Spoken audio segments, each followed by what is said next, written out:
Grabar. Perfecto.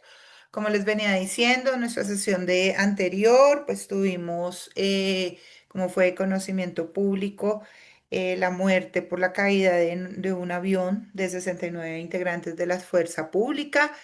Entonces, pues la universidad me facilitó también poder que no dar la clase el 24 y que hoy nos fuéramos a un espacio doble, con el fin también como de reponer esa clase y acompañarlos, pero pues les pido también pues disculpas a ustedes por no haber podido estar con ustedes en esa clase. Entonces, en este orden de ideas, creo, Esteban no me deja mentir, buenas noches, que habíamos dejado una tareita que era algo para la clase pasada. No sé, Esteban, si tú me colaboras como para que iniciemos con eso.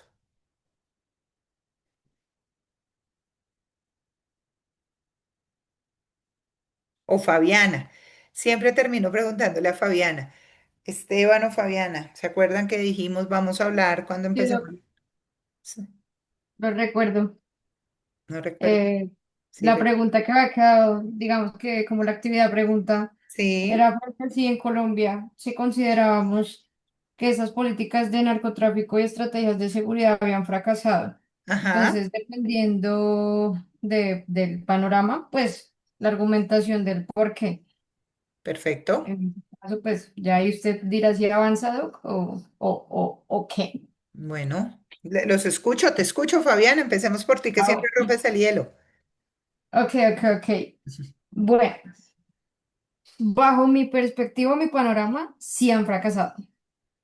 Ujú, Porque digamos que si nosotros nos ponemos, obviamente, como lo habíamos visto anteriormente, las políticas públicas también, una parte del análisis de sus efectividades con ocasión al análisis cuantitativo, ¿cierto? ok, Estadísticas, si se han reducido, si no se han reducido, si se ha podido contrarrestar o no. Y actualmente, pues en Colombia particularmente, esa estadística o ese respaldo de estudio o de esas políticas han sido negativas, pues porque han mostrado que precisamente no se ha regulado o no se ha controlado esta problemática del narcotráfico y que la percepción de la seguridad en Colombia, pues de todas formas sigue siendo frente a la ciudadanía, pues algo negativo. O sea, he puesto a investigar, digamos que en las últimas encuestas que han realizado a nivel de percepción de seguridad en ciertos sectores en Colombia y la ciudadanía lo que más ha dado respuesta es que en muchas ocasiones se entienden como un abandono estatal por parte o en cuanto al tema de seguridad, ¿no? Lo hemos podido evidenciar muy seguido, digamos, hay pequeños pueblos como por acá en el sur del Huila, donde el tema de seguridad con ocasión a grupos al margen de la ley o también con criminalidad común ha aumentado, hurtos a motocicletas, hurtos a establecimientos, inclusive hoy habían hurtado un vehículo sencillito, se bajaron de unas motocicletas y apuntaron al conductor con el arma, se robaron vehículos, el tema de hace poquito que se hurtaron como que esas camionetas, esas TXL que se hurtaron creo que se llaman las niñeras, ese tipo de vehículos de carros grandes que transportan varios vehículos nuevos, también se los hurtaron. Entonces, digamos que la percepción de la ciudadanía frente a la seguridad está débil, está muy fragmentada. Y lo que más se ha podido evidenciar de esta política ha sido, pues, que se han presentado limitaciones y fracasos, no en todo, pero pues sí importantes frente a lo que se pretendió hacer con la política pública, porque pues toda política pública tiene una razón de ser, unos motivos fundados, por así decirlo, y en este caso pues se están incumpliendo a criterio propio y a criterio de muchas personas y pues generando obviamente que esos grupos armados han vuelto a surgir, se ha producido aún mucha más droga, digamos que se ha presentado el fenómeno de mucho más manejo de droga, esto ha generado, bueno, y ahí todo el conflicto que se trae frente al panorama actual en Colombia. Entonces, a mi criterio propio, si han fracasado ambas cosas, pues bajo, más o menos, pues bajo eso, obviamente las razones son mucho más extensas, pero pues hay tiempo para que hablemos todos. perfecto. Muchas gracias, Fabiana. Esteban levantó la mano. Muy bien, buenas noches. Buenas noches, doctora. Qué pena que usted estaba acá con mis niños y empezaron a No gritar. se, no se preocupe, no se preocupe. Esta hora también es hora de la casa, entonces dale, tranquilo. Doctora, pues efectivamente creo que ha fracasado la política antidrogas, digámoslo así, pero considero que ha fracasado porque no hay una política verdaderamente de Estado, sino que la política es de gobiernos. Entonces, espera ahí. Entonces, lo que sucede es que, no sé, por ejemplo, cuando se mantuvo una única política pública, digamos que es la misma, espérate, hijo, un momentico, que es la misma, fue, por ejemplo, lo podemos medir en el gobierno del presidente Uribe. ¿Por qué lo podemos medir? Pues básicamente, o en el del presidente Santos. ¿Por qué lo podemos medir? Pues porque fueron 2 periodos continuos. 2 periodos continuos en donde en general se puede decir que se mantuvo una misma política, pero que es efectivamente de gobierno. Es decir, no es una política de Estado porque luego de que terminó el presidente Uribe, el presidente Santos casi que inmediato, iniciando su primer periodo, cambió la visión de política pública en materia de drogas, con el proceso de paz y demás. Luego, cuando llega el presidente Iván Duque, vuelve y lo cambia, digamos, intentando hacer más erradicación desde el punto de vista, por ejemplo, con el glifosato, luego eso se echó para atrás judicialmente. Y ahora llega el presidente Gustavo Petro y nuevamente hay un cambio en la visión de esa política pública o de cómo combatir el problema de las drogas. Entonces yo creo que si por lo menos mantuviéramos una única política pública, sería primero más fácil medir los resultados y segundo, independientemente de si es una u otra visión, yo creo que los resultados serían mejores porque se mantiene cuanto menos la línea de lo que se está haciendo. Entonces, por ejemplo, durante el gobierno Álvaro Uribe Vélez, las cifras están más que evidentes que la disminución fue altísima en cuanto a la producción de cocaína en Colombia. En, entonces me parece que el problema está allí y es que no tenemos políticas de Estado, sino de gobierno. Ok, interesante, muy bien, muy interesante también esto junto a lo que dice, me manifestó Fabiana. Listo, muy bien. Cuéntame, a ver, escuchemos a Javier Eduardo.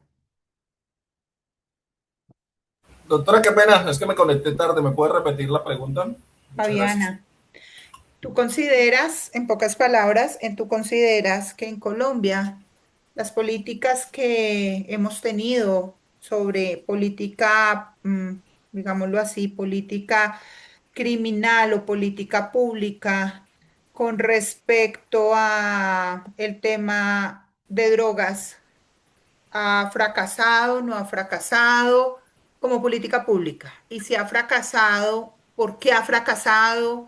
Y si no ha fracasado, ¿cuál sería el éxito que llevamos o por qué podríamos decir que Colombia maneja o una política exitosa ante drogas?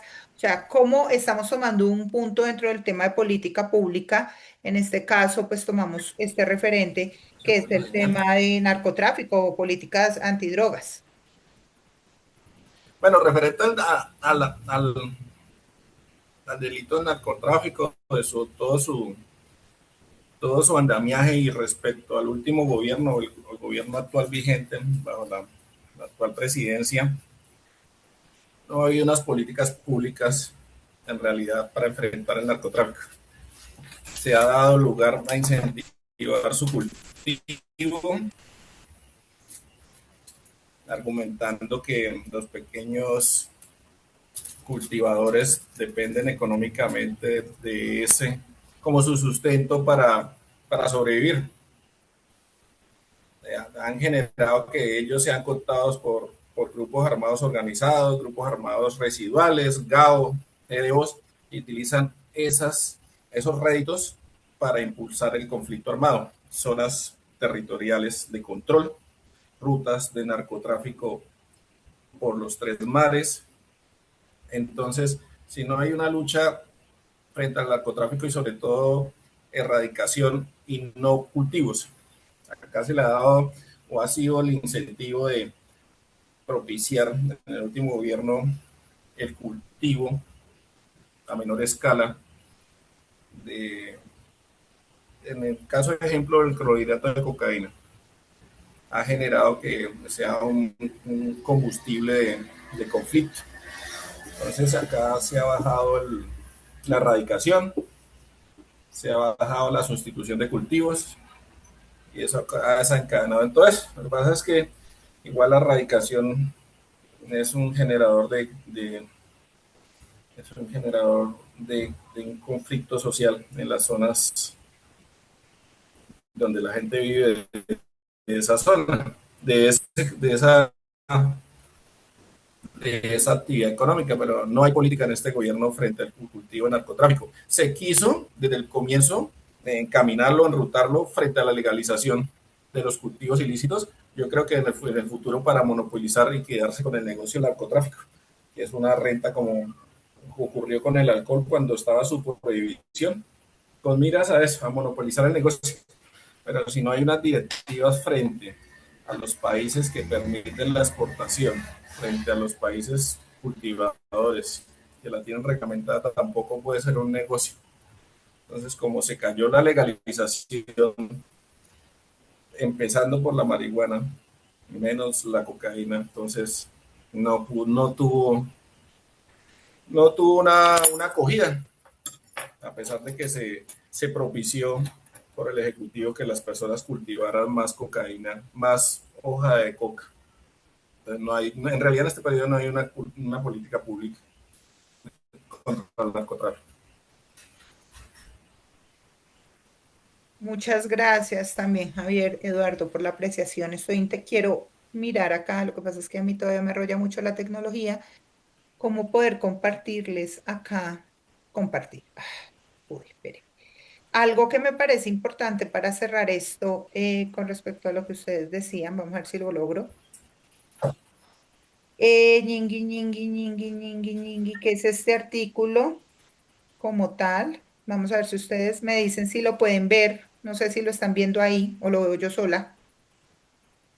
Sí, señor. ¿Sí?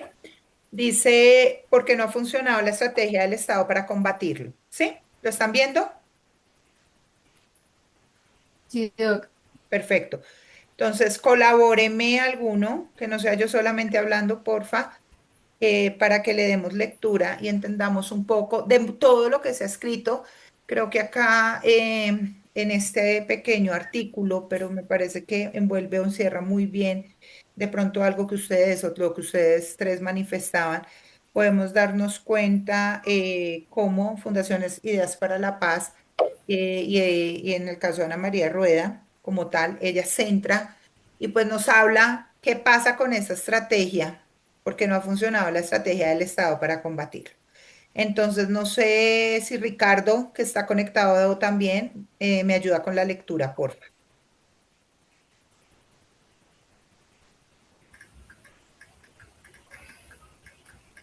¿No? Bueno, entonces, adivinen quién me va a colaborar, la voz femenina del grupo, Fabiana.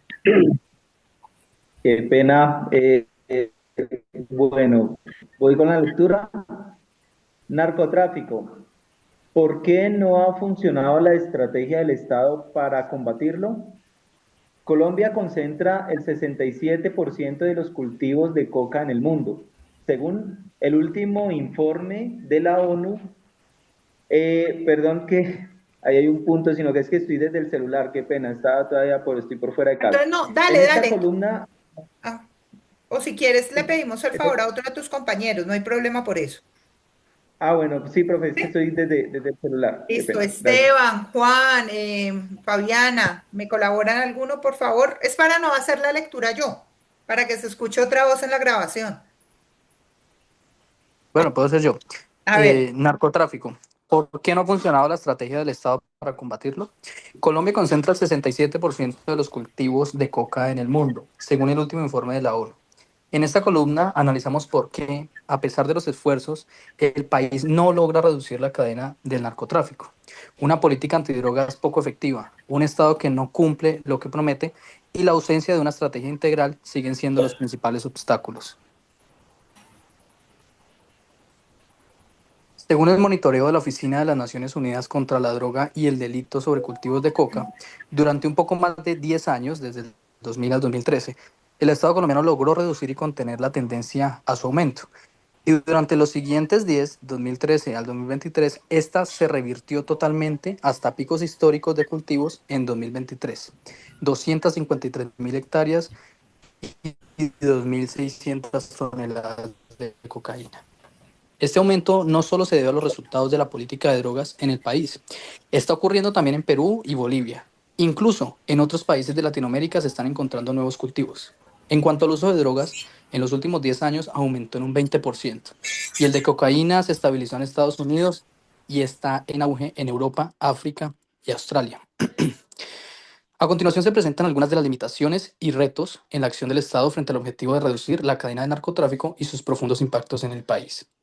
La política antidrogas, indicadores sin resultados reales. Los datos muestran, con matices, que la política antidrogas en Colombia y en el mundo no ha logrado reducir esta economía ilegal. Estos datos provienen principalmente de dos indicadores anuales: hectáreas cultivadas con coca y potencial de producción de toneladas de cocaína.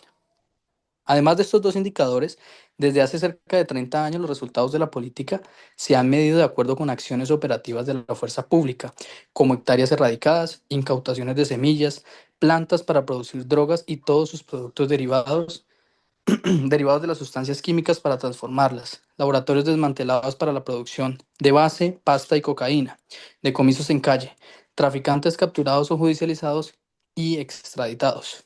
Así, los éxitos se han medido especialmente como indicadores de gestión que se convirtieron en sus objetivos.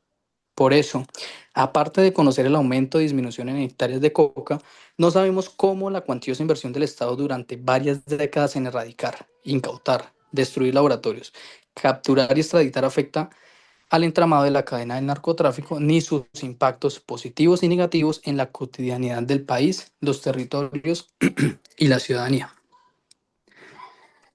A pesar de que las acciones para el desarrollo territorial enfocadas en comunidades cultivadoras han ganado espacio en la política y en la agenda pública nacional e internacional, el gobierno de Estados Unidos y la comunidad internacional nos siguen midiendo de acuerdo con los indicadores mencionados, y nuestros gobiernos continúan midiéndose a sí mismos y ante la opinión pública.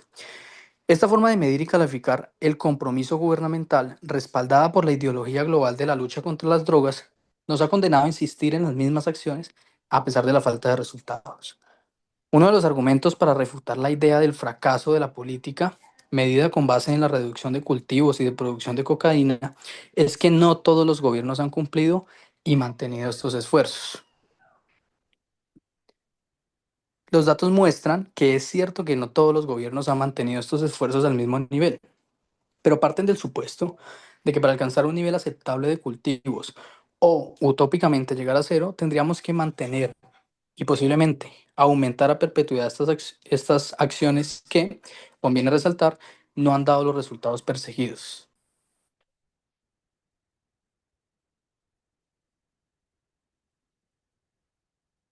Lograr que todos los gobiernos se comprometan con mantener estos esfuerzos es imposible. En los últimos años, ajustes por los cambios de gobierno, decisiones judiciales, el acuerdo de paz, movilizaciones sociales, la situación fiscal, el apoyo de la cooperación y distintas visiones de la política de drogas han impedido mantener estos indicadores al mismo nivel.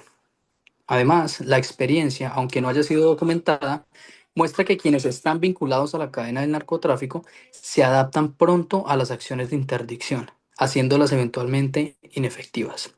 En cuanto a los otros indicadores de acciones que buscan impedir la producción y el tráfico de drogas, no hay forma de saber para qué sirven. Un ejemplo son las incautaciones de cocaína, cuyo objetivo es aumentar los riesgos y reducir la posibilidad con la meta de desincentivar el tráfico. Con este indicador solo sabemos cuántas toneladas se incautan, y una operación matemática simple entre la cantidad producida y la incautada determina cuánta cocaína se les quitó potencialmente a los traficantes. Este dato no dice nada sobre el efecto de las incautaciones en la disponibilidad de la cocaína o de cualquier otro factor que pueda afectar el narcotráfico o mejorar la situación de los territorios en donde se cultiva coca, se produce cocaína o esta transita hacia las fronteras. No hay cálculos sobre el impacto de las incautaciones o las otras acciones para reducir la producción y el tráfico de cocaína. Además, estos indicadores no motivan la medición del impacto de las acciones. Por eso, no contamos con información actualizada sobre las dinámicas transnacionales o regionales del narcotráfico. Llama la atención que a pesar de ser este el fenómeno que mayor atención ha recibido en nuestra historia, no se cuente con sistemas de información y de monitoreo de asuntos relacionados con él. Un ejemplo para ilustrar. La recesión reciente en los precios y dinámica de compra de la hoja de coca y sus derivados, denominada crisis de la coca, tomó por sorpresa al gobierno y analistas, principalmente por la ausencia de, entre otros, un monitoreo periódico de precios, de los contextos territoriales y de nuevas dinámicas de narcotráfico relacionadas con la reconfiguración de las estructuras armadas y criminales después del acuerdo de paz. Hoy, después de casi superada esa crisis, solo contamos con información anecdótica sobre sus efectos en el aumento de la minería ilegal, de oro y de carbón, en la ganadería, en el microtráfico o en la inseguridad alimentaria. Tampoco sabemos si esta crisis, en la que las familias productoras se vieron obligadas a acudir a otras economías, tanto legales como ilegales, cambió de alguna forma su relación con la economía de la coca. Otro asunto clave es la ausencia de información sobre los cultivos de marihuana y de amapola, que aunque áreas más pequeñas, son también fuente del tráfico de drogas doméstico y global, con dinámicas criminales e impactos sociales que no se miden ni políticas para atender a las comunidades involucradas. Ya vamos a terminar. Tome aire. Vale, bien. Una política de drogas sin estrategia y lejos de la política de seguridad. Aparte de conocer los resultados operativos de la fuerza pública y de las familias involucradas en programas de sustitución, cuando los hay, no se observa una estrategia para reducir la cadena del narcotráfico y sus impactos, que incluya objetivos e indicadores a corto, mediano y largo plazo, áreas geográficas focalizadas con criterios claros, definición de capacidades existentes y necesarias, planes estratégicos y competencias específicas para los sectores. Tampoco se ve con claridad cómo se integran estratégicamente las acciones operativas de la política de drogas con las metas de la política de seguridad, sin hablar de la justicia, el ambiente y el desarrollo rural, que deben confluir en algunos de sus objetivos.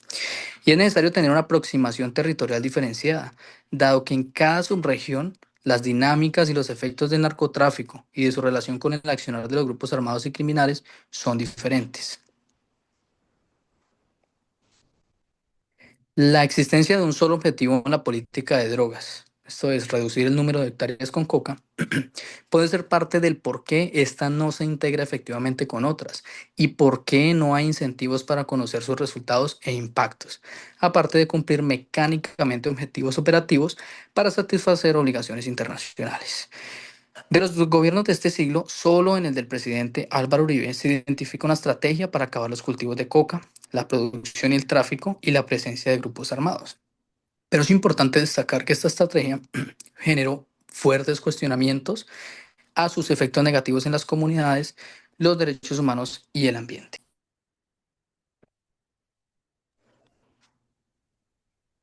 Ayúdame acá con esto. Mire la estrategia de los gobiernos frente al narcotráfico. Miren acá, para que ahorita me colabores, pero acá es importante y quiero que ustedes analicen esto. Creo que hasta donde ha leído acá nuestro compañero, se dan cuenta de lo que hablaba, por ejemplo, en la primera intervención también Fabiana, cuando ella hablaba del tema de las mediciones. Nunca tenemos en cuenta realmente esos datos. Pero adicionalmente lo que ustedes también decían es, no tenemos una política de Estado. Que hablamos es de políticas de gobierno, pero adicionalmente, como no hacemos ese seguimiento, y aquí me estoy remontando a nuestras clases anteriores cuando definíamos que era una política criminal y cómo tenemos que hablar dentro de la política criminal, dentro del tema de seguridad también, pues nos damos cuenta que es necesario en el diseño de esas políticas no partir de cero, verificar qué pasa atrás, pero adicionalmente incluir lo que hablábamos de esos elementos o esos actores dentro de esos elementos, esa parte de esos actores que deben ser tenidos en cuenta para el diseño de estas políticas.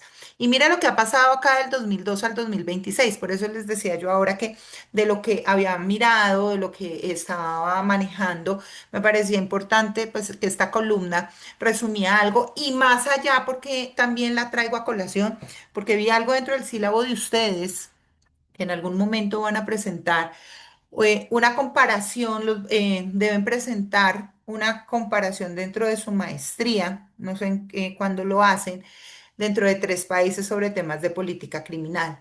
¿Y por qué no pensar? Y ahora lo hablábamos con Perú y estábamos hablando de América Latina y estamos hablando de Estados Unidos en esta columna de ese manejo.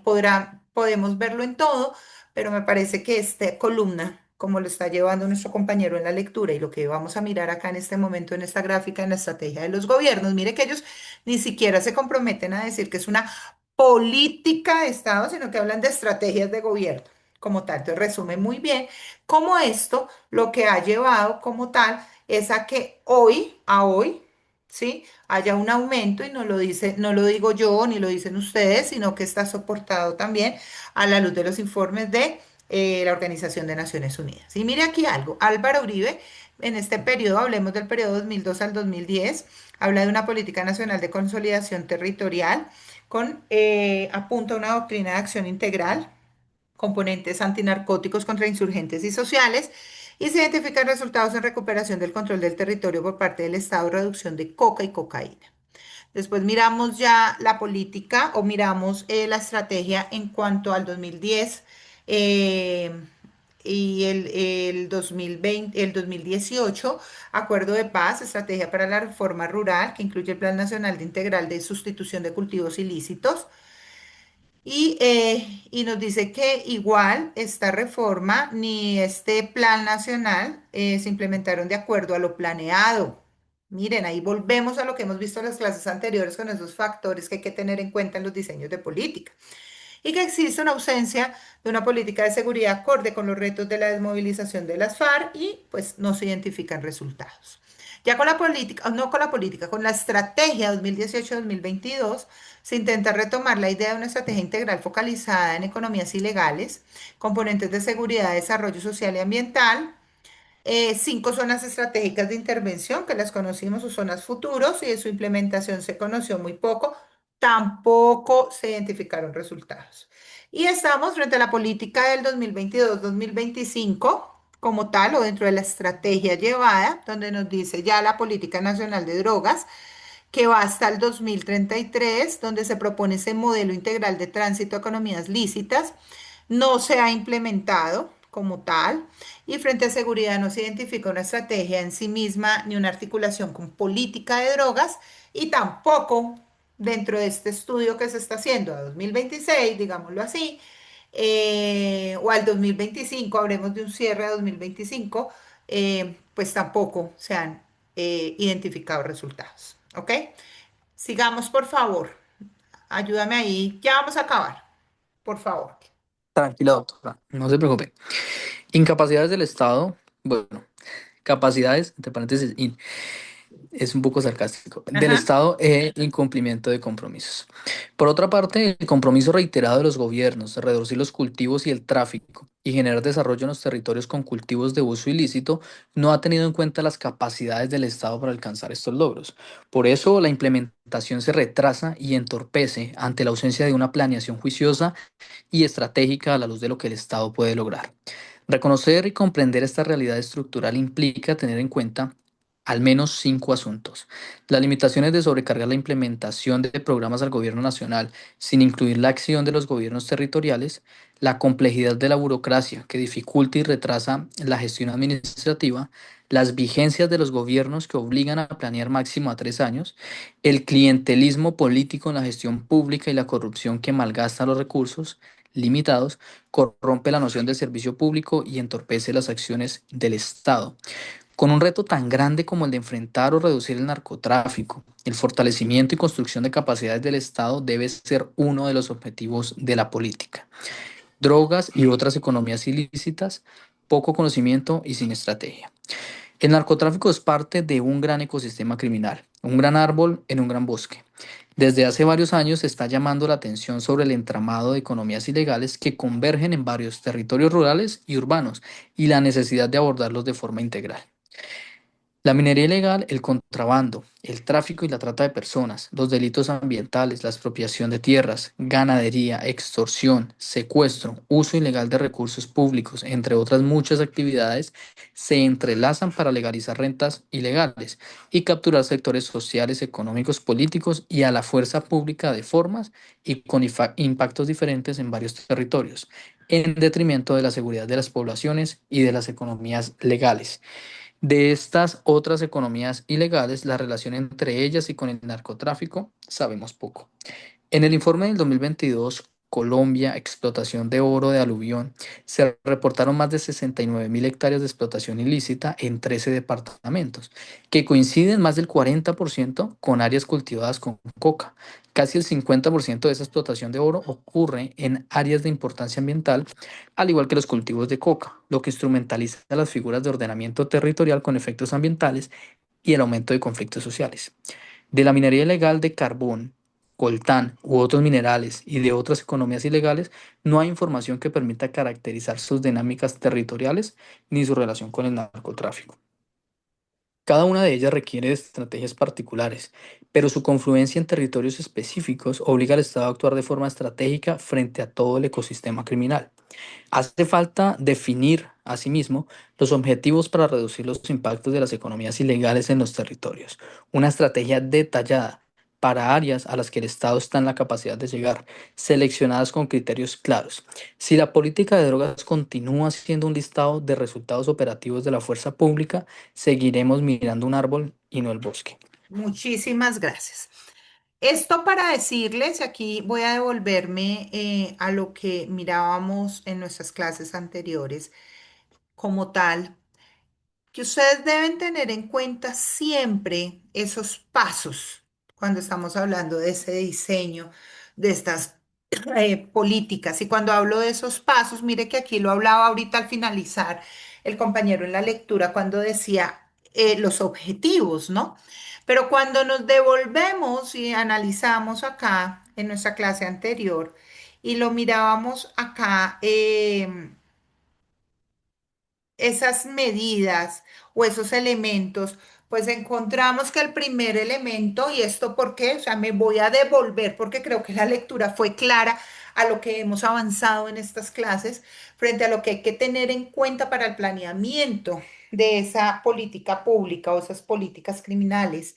Cuando hacemos esas políticas, pues debemos tener ese problema público criminal, que creo que acá es claro, estamos frente a un tema de drogas, ¿sí? Estamos hablando de temas de unas economías ilícitas más allá, porque mire que al final lo abre y lo refiere muy bien, le dice, no es el árbol, es el bosque como tal, pero lo centra dentro de un ecosistema criminal. O sea que si fuéramos a hacer un diseño de política, ya tenemos en este momento el problema público criminal. Igualmente tener ustedes en cuenta el tema del diagnóstico y ahí es donde hacemos el análisis de las causas del delito. Aquí creo que fue muy rápido porque la lectura es muy corta y podríamos seguir ahondando sobre este tema, pero creo que aquí nos habla también de cuáles han sido las causas, una, dos, tres causas también para mirar o para realizar este diagnóstico y decir, nos vamos a hacer o vamos a planear o dentro del planeamiento en el lanzamiento de esta política o vamos a generar esta política sobre este tema. Igualmente recuerden esos objetivos, ¿sí? Que busca la política criminal, reducir el delito, aumentar la seguridad, proteger derechos, reducir tasa de homicidios, podría ser, porque sabemos todos los muertos que está dejando el problema de las drogas en Colombia, ¿sí? Y eso que situándolo solamente dentro de la frontera, ¿sí? Pero adicionalmente, temas por mejorar también la protección a víctimas con respecto a esto, por eso por allá en algún punto de la lectura el compañero hablaba de lo que había sucedido dentro del acuerdo y cuando yo hice no esa comparación, no di esa lectura sobre el tema de las estrategias, pues hablaba por allá también algo del acuerdo de paz, de que no se había tenido en cuenta también a estos integrantes de las FARC. Igualmente, esto también podemos decir que un objetivo podría ser prevenir delincuencia juvenil, aumentar, no sé, los índices de seguridad, no sé, o sea, ahí es donde tenemos que buscar para poder generar esos objetivos claros, medibles, alcanzables y que esos objetivos tengan un horizonte temporal definido. ¿Por qué? Porque también lo vimos y lo decía también en la primera intervención, Fabiana, si no hay resultados, o sea, no hay cómo medirlos. O sea, y cuando veíamos el cuadro comparativo, sin resultados, sin resultados, sin resultados, sin resultados. Entonces, por eso es importante tener en cuenta cuando trazamos esos objetivos dentro de la política, que estos sean claros, que sean medibles, que los podamos alcanzar y que ese horizonte hacia donde vamos, pues también sea temporal y que sea definido. ¿Cuánto lo vamos a hacer? Por lo general, las políticas, ahorita estamos en una política del 2023 al 2033, pero se dan cuenta que en el mismo análisis que se realiza dentro de la columna dice que ni siquiera se ha implementado. ¿Listo? ¿Por qué? Porque es que si nosotros no tenemos esos objetivos claros, pues va a resultar imposible evaluar el éxito o el fracaso de la política criminal, que creo que también quedó claro en la lectura cuando decía no podemos saberlo, no hay cómo realizar la medición, no tenemos cómo mirar estos resultados. Igualmente recuerden tener en cuenta dentro de estos pasos el tema de los instrumentos, como esos mecanismos concretos que el Estado utiliza frente a la intervención del delito, ¿sí? Dentro de la parte penal, dentro de la parte de seguridad policial también, dentro del tema preventivo, ¿sí? Esa intervención, por ejemplo, en la prevención, lo que es a la intervención en comunidades vulnerables. Creo que en la columna también vimos ese desarrollo cuando decía que no solamente era el tema frente a fuerza pública, sino también las comunidades que estaban involucradas en esto. Entonces, todo esto debemos tenerlo. Igualmente, debemos aquí tener en cuenta dentro de esos requisitos, esos pasos para ese diseño, mirar lo que son los actores institucionales.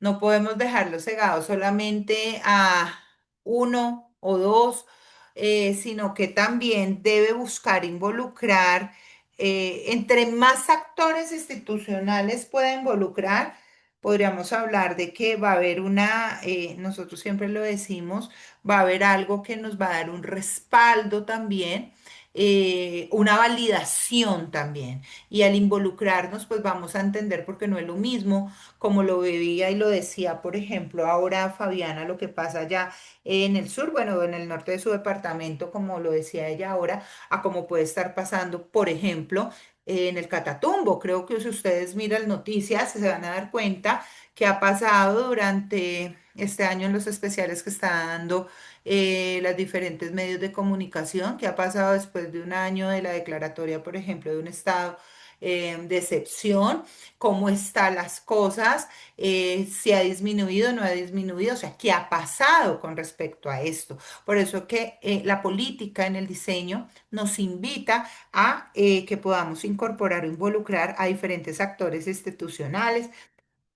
Esto es claro, hablaríamos de la parte del legislador, del poder judicial, de la parte de autoridad también como fiscalía, policía, la parte penitenciaria, ministerios, gobiernos locales. Creo que ahorita que leíamos también se daban cuenta cómo hablaban del gobierno local, o sea, cómo referían también este tema.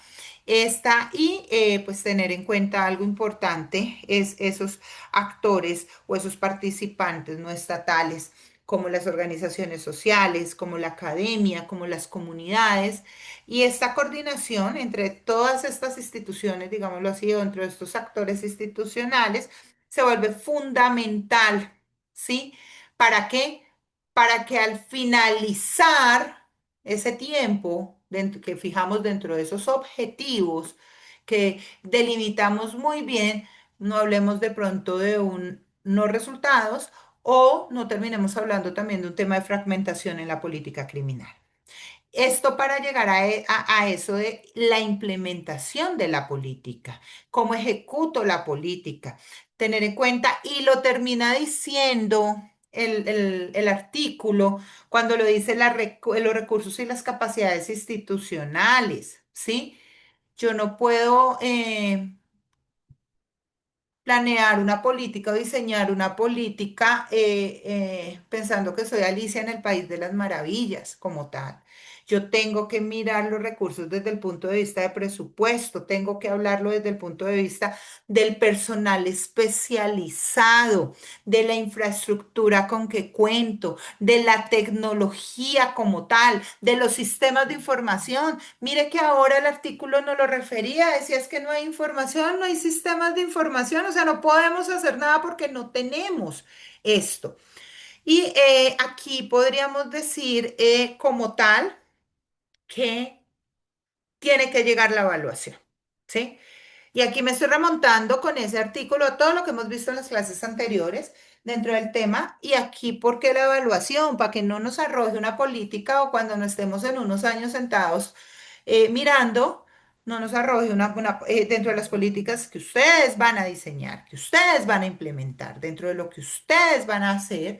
No salgamos más adelante cuando lleguen allá sin resultados, no hay resultados, sin resultados, porque en ese caso, pues estaríamos hablando de que si no hay resultados es porque no hicimos tampoco ni un buen diseño, ni una buena implementación, y menos pudimos hacer una evaluación con respecto a eso, esa evaluación de resultados. Que ahí es donde hacemos si esa política logra o no los objetivos que nos trazamos, si efectivamente se redujo ese diagnóstico, si se redujo o no se redujo, tuvo esos efectos que se tenían previstos o se dieron unos efectos que no tuvimos previstos, si esos recursos, cuando hablábamos ahora de los instrumentos, que se destinaron, que se planearon para la implementación, si fueron suficientes o si fueron utilizados de manera eficiente. Y estas evaluaciones, recuerde que lo hacemos dentro de evaluación del proceso, o sea, cómo se implementa la política, pero también en estas evaluaciones de impacto, o sea, qué efectos produce esa política. Sin evaluación criminal, creo que fue claro y lo vimos ahí en ese cuadrito que yo leía de esas políticas desde el año 2000. Sin esa evaluación, pues la política se convierte solo en un proceso de decisiones sin que exista un aprendizaje como tal, ¿cierto? Entonces, ahí nos damos cuenta, apoyando aún más lo que decía el artículo ahora porque esta política criminal fracasa, ¿cierto? Incluso cuando pensemos, alguno podría decir, o resulta que lo tenemos vinculado en decir de que las penas sean más severas, pues porque hubo una ausencia de diagnóstico o ha existido una ausencia de diagnóstico o tuvimos una situación de faltas de recursos institucionales, o no fijamos bien unos objetivos, o por el contrario, todo fue perfecto, el planeamiento fue divino, la implementación fue perfecta, pero se nos olvidó una cosa, porque no contábamos hacer la evaluación como tal. Frente pues a esa política en los objetivos y en la delimitación del tiempo que nos propusimos. ¿Listo? ¿Claros hasta ahí?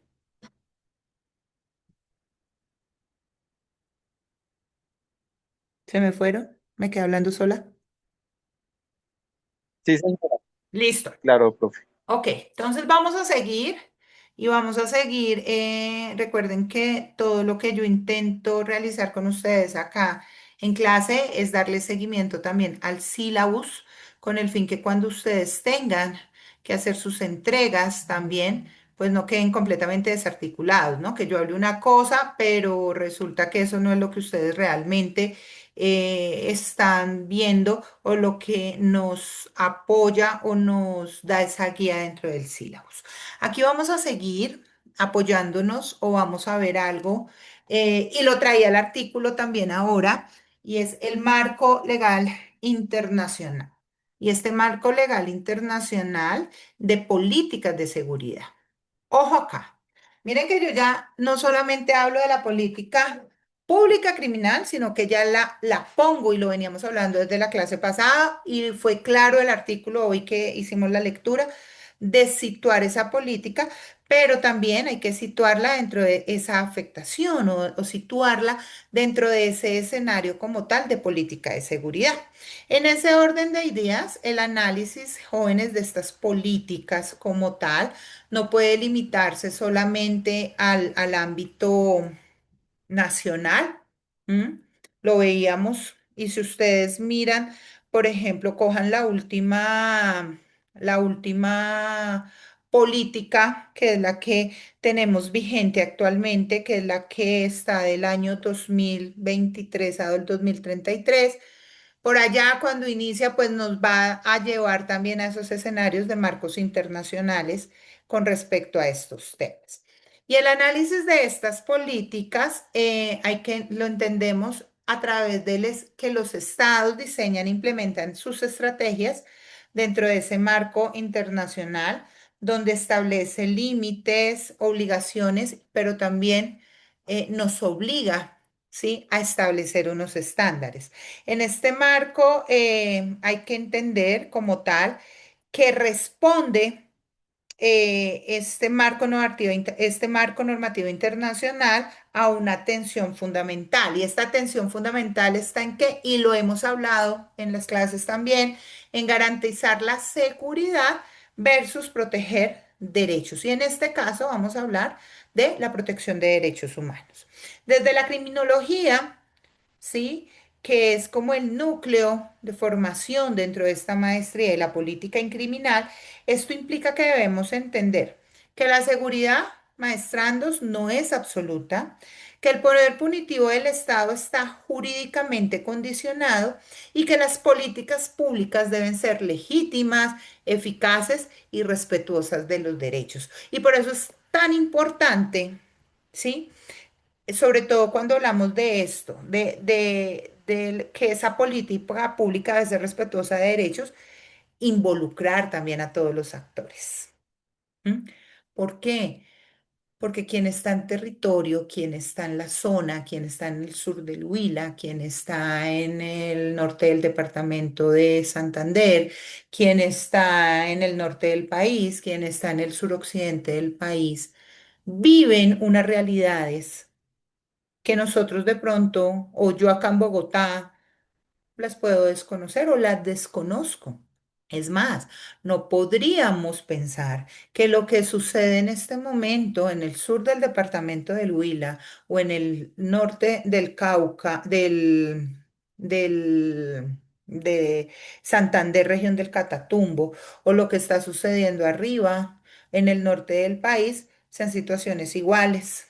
Entonces, por eso es tan importante cuando vamos a generar o cuando vamos a planear o cuando vamos a diseñar la política, involucrar a todos los actores, tener en cuenta en ese diseño ese diagnóstico, porque entonces es más fácil no hablar de una política general, sino empecemos a hablar de pronto de una estrategia focalizada, que el Estado también lo ha tenido. Catatumbo, norte de Santander, es una región del país donde ha tenido como tal estrategias focalizadas para este tema. ¿Sí? Y no solamente para el tema de luchas contra las drogas, sino también, creo que ustedes lo ven ahora, estamos viendo temas con conflicto armado. Pero a lo que voy es necesario en ese diseño de la política y en esa implementación y en esa evaluación también tener en cuenta todos los actores. Porque muchas veces en el afán de acertar o en el afán de crear algo, de mostrar algo por parte de los gobiernos, no nos damos cuenta que estamos vulnerando derechos. Acá este fundamento del marco legal internacional, tengan en cuenta que se construye sobre tres pilares. Un primer pilar que lo vamos a tener a la luz del derecho internacional de los derechos humanos. Un segundo pilar que es cuando nos ubicamos a la luz del derecho penal internacional. Y un tercer pilar que es lo que conocemos como el soft law y los estándares internacionales. Cuando hablamos del derecho internacional de los derechos humanos, pues debemos ubicarnos en unos instrumentos claves como la Declaración Universal de los Derechos Humanos, el Pacto Internacional de Derechos Civiles y Políticos, la misma Carta de la Organización de Naciones Unidas, la Convención Americana sobre Derechos Humanos. Y la idea central que se tiene sobre esto es que las políticas de seguridad deben respetar derechos humanos y deben respetar unos derechos mínimos. Yo siempre hablo de derechos mínimos en estos temas, como es el derecho a la vida, a la libertad personal, al debido proceso, a la prohibición de tortura, eh, a las garantías judiciales como tal. Entonces, por eso se hace necesario como tal entender que la política no podemos dejarla solamente a nivel nacional, a nivel región o a nivel del Estado, sino que hace necesario también acudir a esa parte de esos marcos internacionales. Y esto limita, y esto busca limitar prácticas como qué, como detenciones arbitrarias, como usos excesivos de la fuerza, como vigilancia sin controles. Entonces, tengamos en cuenta, ¿sí? Que se hace necesario centrarnos dentro de estos tres pilares, dentro de este primer pilar que es el derecho internacional de los derechos humanos, que lo acabamos de hablar, y asimismo lo que corresponde al derecho penal internacional. ¿Por qué? Porque ustedes saben que el derecho penal internacional lo que busca es sancionar los crímenes más graves. ¿Y cuáles son o dónde encontramos jóvenes maestrandos de derecho penal? ¿Dónde encontramos a la luz del derecho penal internacional consagrados los crímenes más graves? ¿En qué instrumento? ¿En qué estatuto? ¿En qué El Estatuto de libro? Roma. En el Estatuto de Roma de la Corte Penal Internacional y busca sancionar esos crímenes, genocidio, crímenes de guerra, crímenes de lesa humanidad como tal, ¿cierto? Y donde, vuelvo a decirles, cuando vayan, miren, vayan a hacer ese diseño, pues también nos toca, dice uno, bueno, ¿el por qué? Bueno, ¿qué es lo que está pasando?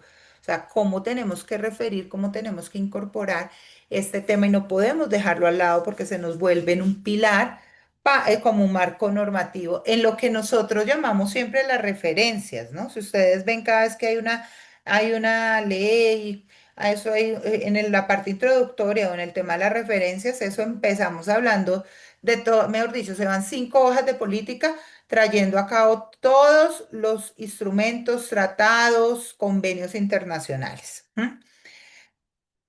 Importancia de entender esto, de este derecho penal internacional, porque aquí este pilar, a la luz del marco normativo internacional, pues va a establecer límites al uso de la fuerza del Estado, ¿cierto? Y aquí les voy a hacer una pregunta a mis maestrandos, ¿cierto? ¿Por qué? Pues porque ustedes son estudiantes de una maestría en Derecho Penal. ¿M? Cuando hablamos de uso de la fuerza, a nivel del Estado, fuerzas estatales, hablamos de dos marcos jurídicos. ¿Cuáles son esos dos marcos jurídicos?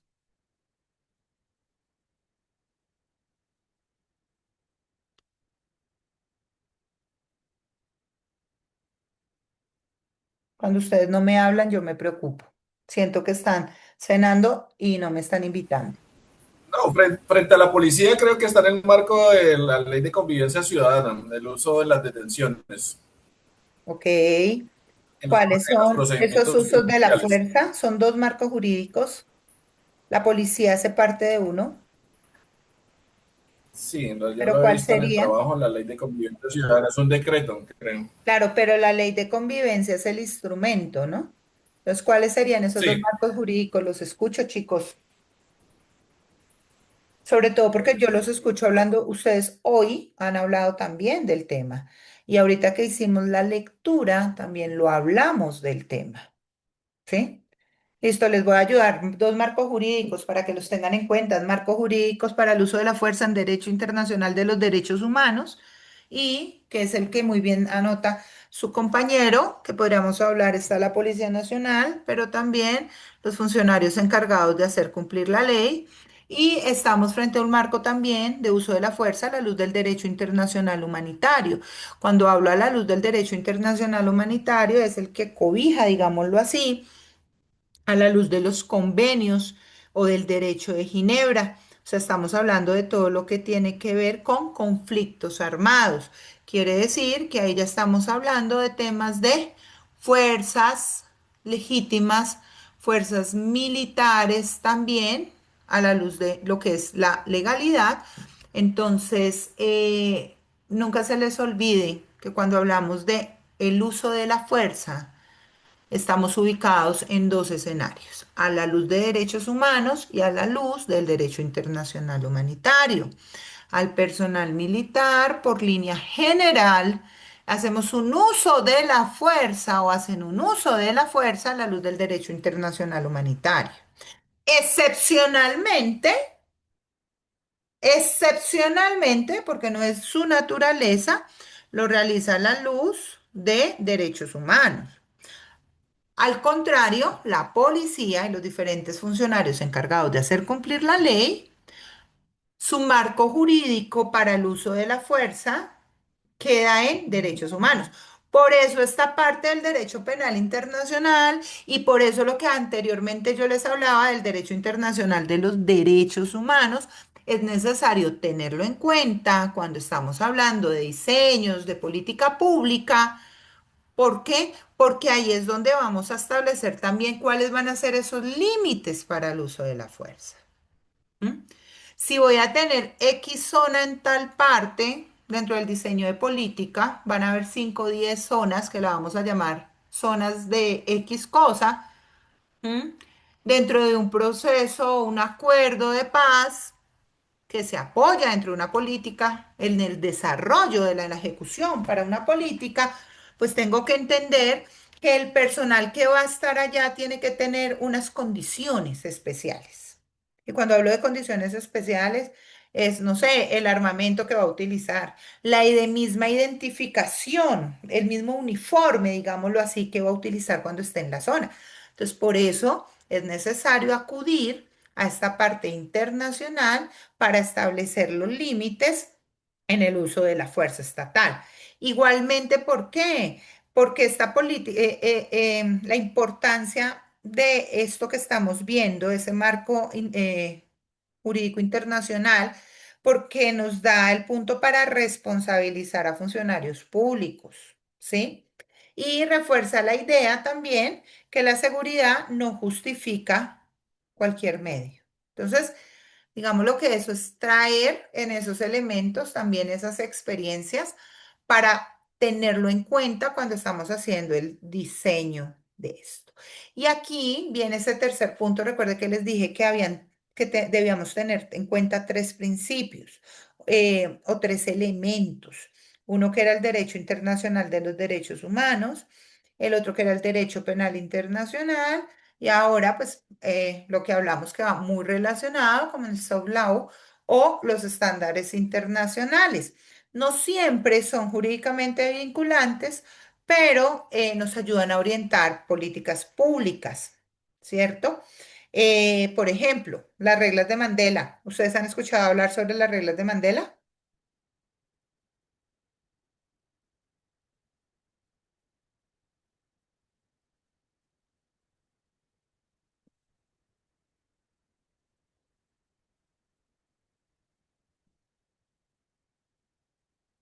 No, doctora, no he Listo. escuchado hablar de las reglas. Perfecto.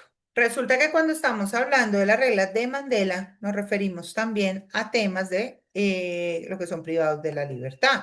O estamos hablando también, esas reglas de Mandela, a lo que es el tratamiento de reclusos. Entonces, si ustedes, que sé que son muy juiciosos, porque lo sé, tengo los mejores alumnos de todos, y como sé que tienen que presentar diseño de política dentro de la maestría también, pero que no lo hacen solamente para presentar, sino también para que ustedes aprendan, les voy a enviar acá al chat para que las tengan, eh, cómo aplicar o cómo entender esas reglas mínimas o dónde nacen las reglas mínimas de las Naciones Unidas para el tratamiento de los reclusos, reglas de Nelson Mandela.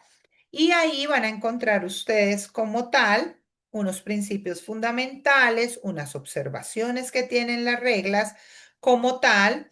Eh, no, esto no describe un sistema, y ahí lo van a encontrar dentro de las mismas reglas, un sistema penitenciario modelo, sino que lo que buscan estas reglas es enunciar, partiendo de conceptos generales, como tal, unos principios y prácticas que deben ser reconocidos y que Naciones Unidas acoge y lo dice, tengámoslo en cuenta, como idóneo respecto al tratamiento de reclusos y la administración penitenciaria. Entonces ya les voy a enviar acá mismo el link para que ustedes lo tengan por el chat y puedan ustedes también, y el chat. Espérenme 2 segundos porque es que vuelvo a decirles, acá será acá.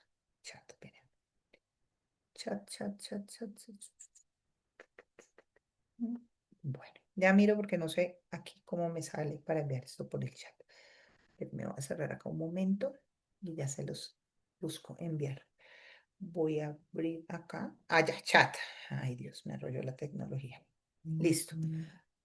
Acá lo tienen como tal, ahí las van a encontrar. Nelson Mandela, las reglas emitidas por Naciones Unidas en estos casos.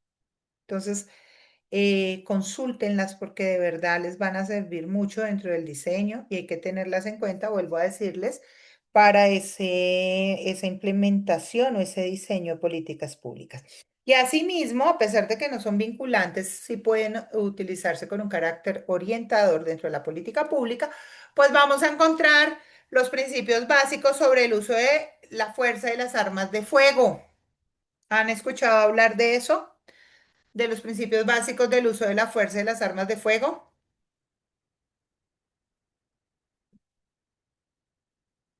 No, bueno. Los principios básicos sobre el uso de la fuerza y las armas de fuego va muy relacionado, jóvenes maestrandos, con lo que hablábamos hace un ratico, yo les decía, con los marcos jurídicos. Cuando hablamos de los principios básicos para el empleo y uso de las armas de fuego, esto es, y esos principios básicos, como también ese código de conducta para funcionarios encargados de hacer cumplir la ley viene por parte de las Naciones Unidas y nos acoge, y eso Colombia lo tiene, y nos dice, oiga, mire, esto es lo que ustedes tienen que hacer, teniendo en cuenta la parte internacional, frente a cómo van a hacer ese manejo de armas de fuego y cómo van a hacer ustedes ese uso de la fuerza. Procedo, ya busco el link y se los voy a enviar también para que ustedes los tengan. Listo, denme 2 segunditos y ya lo hago. Principios básicos para uso de la fuerza y armas de fuego. Esto también viene por parte de la organización. Acá está, ya les envío el link para que lo tengan. Y ahí es donde tenemos en cuenta esos principios mínimos que se tienen en el marco de los derechos humanos, como es la proporcionalidad, la necesidad y la legalidad. ¿Y por qué necesito que ustedes tengan en cuenta esto? Porque resulta que en el diseño de política pública se van a encontrar ustedes también que tienen que hablar sobre grupos armados organizados. Por ahí escuché yo a alguien ahora, eh, creo que fue Fabiana la que me decía grupos armados al margen de la ley, y tienen que diferenciar muy bien ustedes qué es un grupo armado organizado y tienen que diferenciar muy bien qué es un grupo de delincuencia organizada. ¿Y por qué lo digo? Porque un grupo armado organizado tiene unas características y se hace un uso de la fuerza en DIH, mientras que cuando hablo de un grupo de delincuencia organizado que tiene otras características, estoy hablando de un marco jurídico en derechos humanos, ¿sí ven? Y tengo que hacer un uso de la fuerza a la luz de derechos humanos y tengo que tener en cuenta estos principios básicos, pero tengo que tener en cuenta, alguien habló por allá algo de la ley de convivencia y entonces por eso es necesario que ustedes conozcan y les estoy enviando esto también, que es cuando hablamos de ese diseño de políticas en un estado como Colombia, hacia dónde apunto. Necesito también verificar en un diagnóstico qué tengo dentro de la región o qué tengo dentro del país.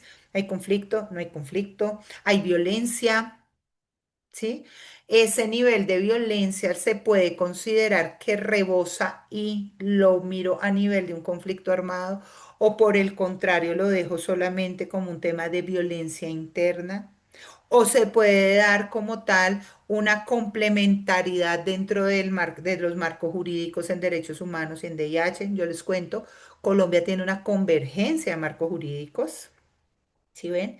Colombia tiene una complementariedad en el uso de la fuerza, porque en Colombia no solamente tenemos situaciones a la luz de conflicto armado, sino también dentro de algunas regiones, si ustedes lo decían ahí, hay temas, por ejemplo, de economías ilegales, que no se hace por parte de grupos armados organizados, sino por parte de grupos de delincuencia organizada, por ejemplo.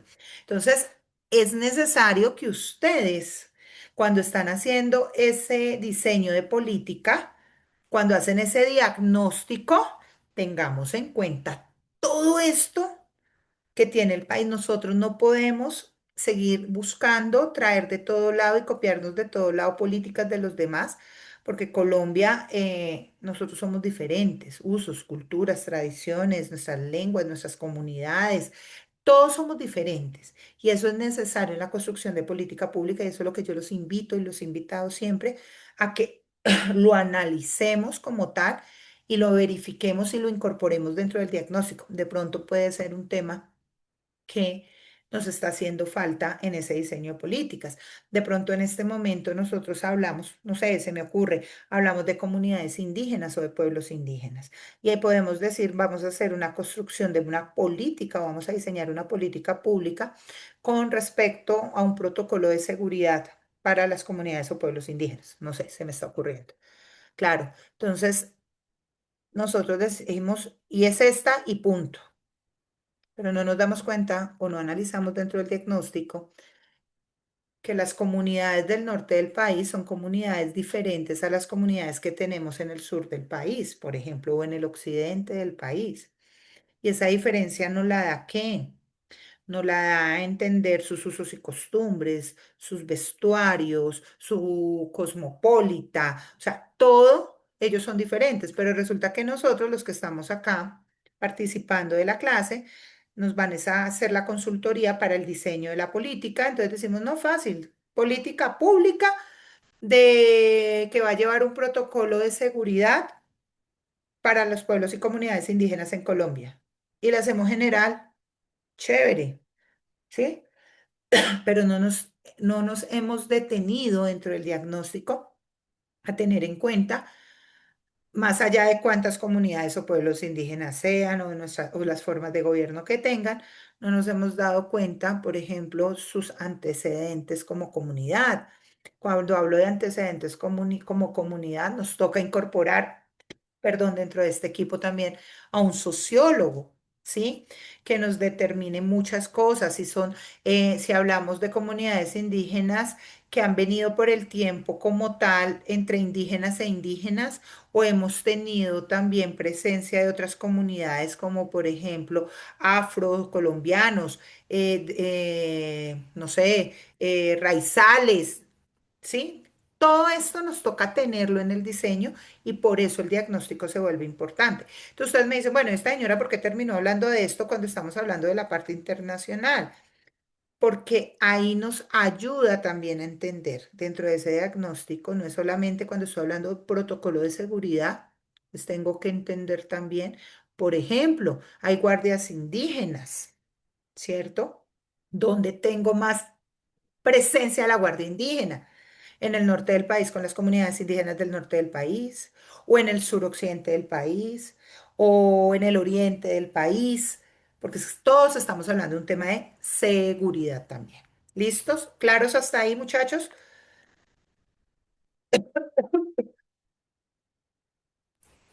Sí, doctora.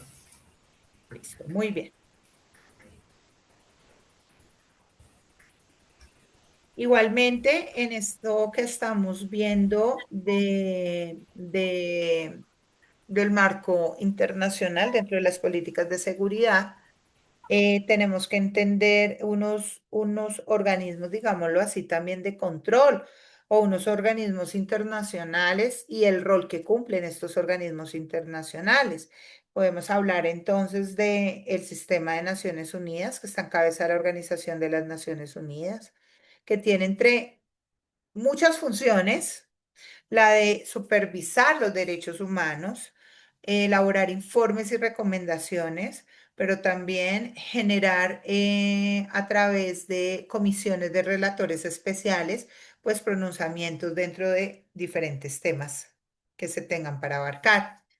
Igualmente tenemos ya para el Estado colombiano nuestro sistema interamericano de protección de derechos humanos. Recuerde que el sistema de protección o ese sistema interamericano de derechos humanos está en cabeza de la Organización de Estados Americanos. Colombia hace parte, ha ratificado como tal, aprobó, aceptó, aprobó y ratificó la Convención Americana de Derechos Humanos como instrumento internacional. Y en ese orden de ideas, esto lo lleva como tal a que tenemos que dar un cumplimiento a unas obligaciones internacionales que donde las tenemos contenidas a la luz de la Convención Americana de los Derechos Humanos. Cuando ustedes observan, porque ya debe volverse, yo siempre he dicho que a la luz del sistema o a la luz de los que hablamos en estos temas, la Convención Americana de Derechos Humanos es como la Biblia del abogado, como cuando nos dicen que el Código Civil es la Biblia del abogado. Bueno, a la luz de estos temas de diseño de política, derecho internacional de derechos humanos, y más para el caso del Estado colombiano, pues debemos estar siempre debajo del brazo con nuestra Convención Americana de Derechos Humanos.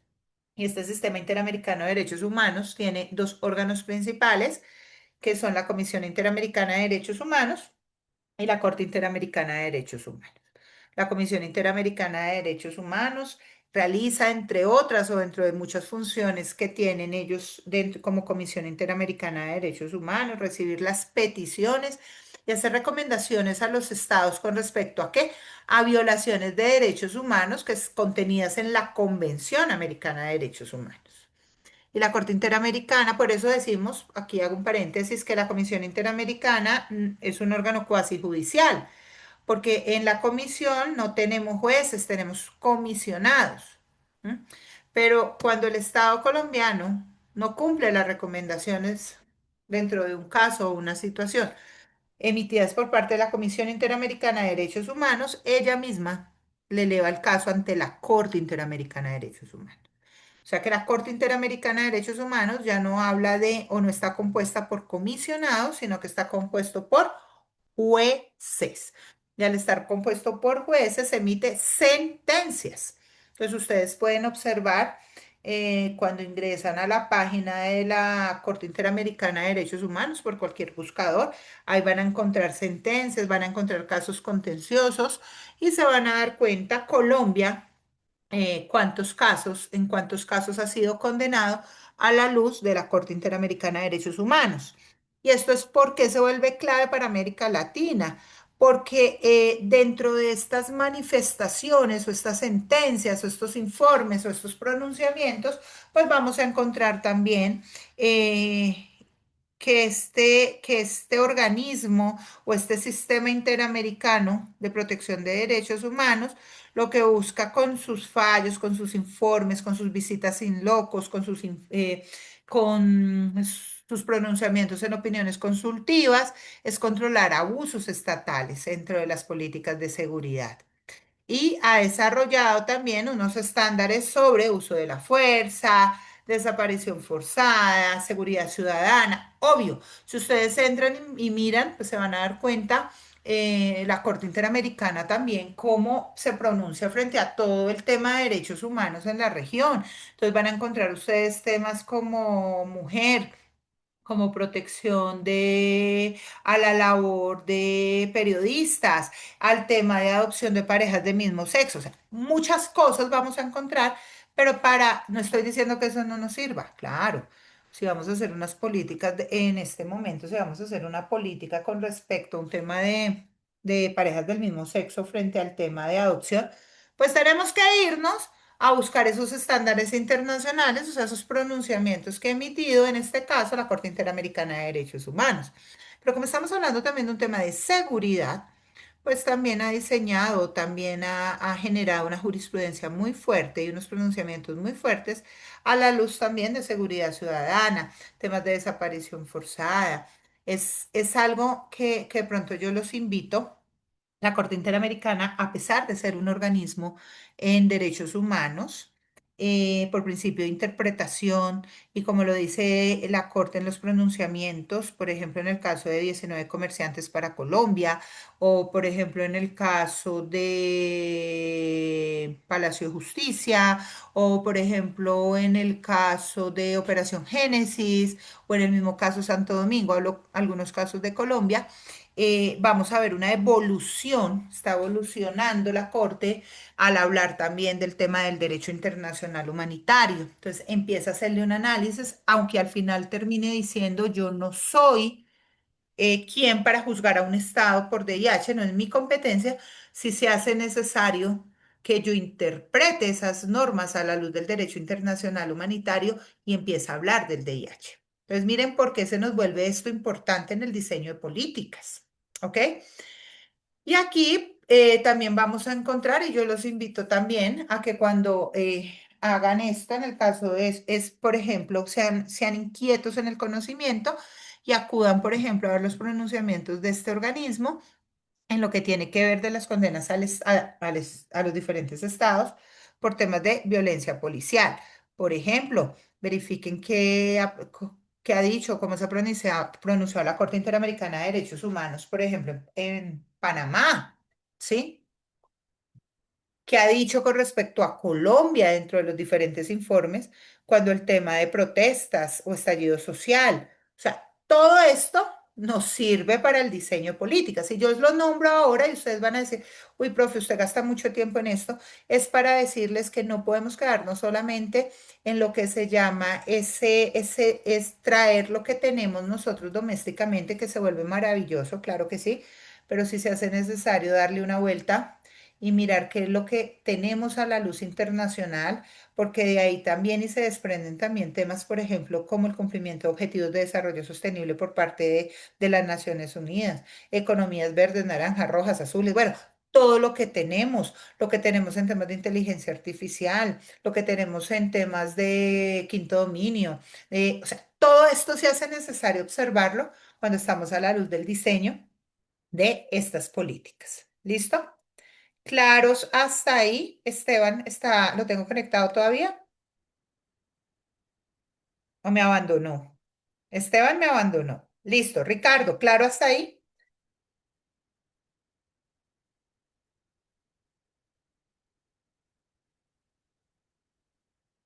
Javier Eduardo.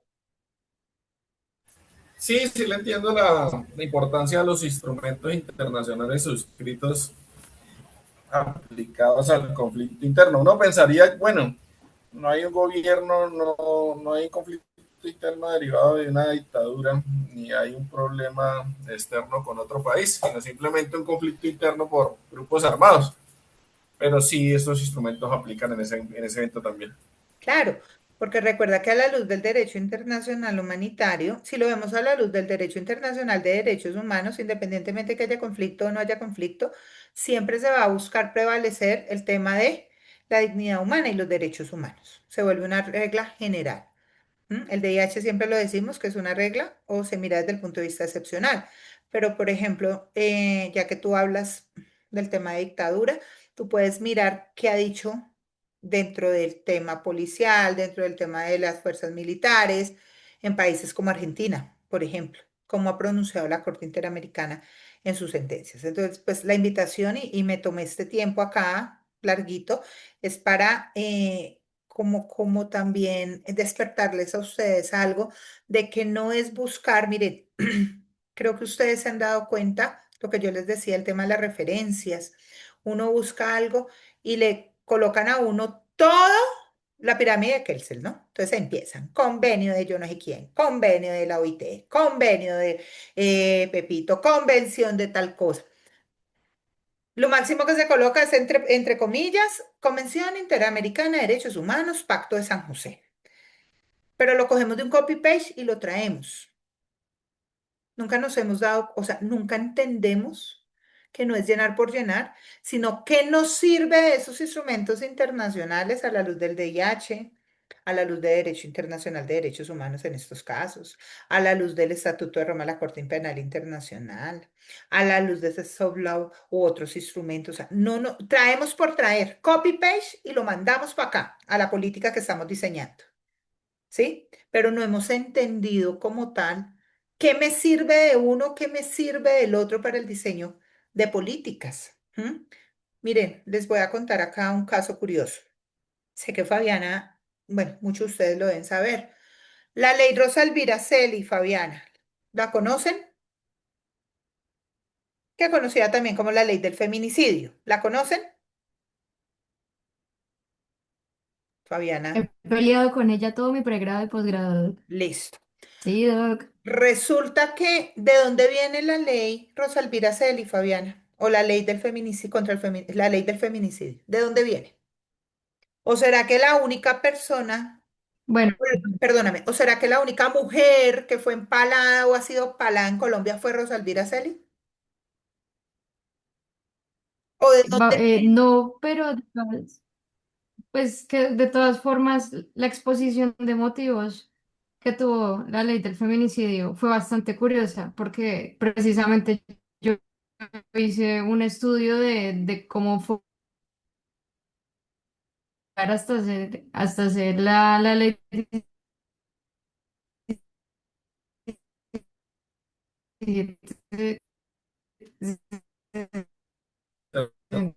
¿Se te está escuchando mal o soy yo la que te No escucho queda mal? actualmente, ¿no? Y digamos que en principio y bajo mi criterio, yo bajo una. No, creo que soy yo, que es que la señal ha estado. No es usted, soy yo.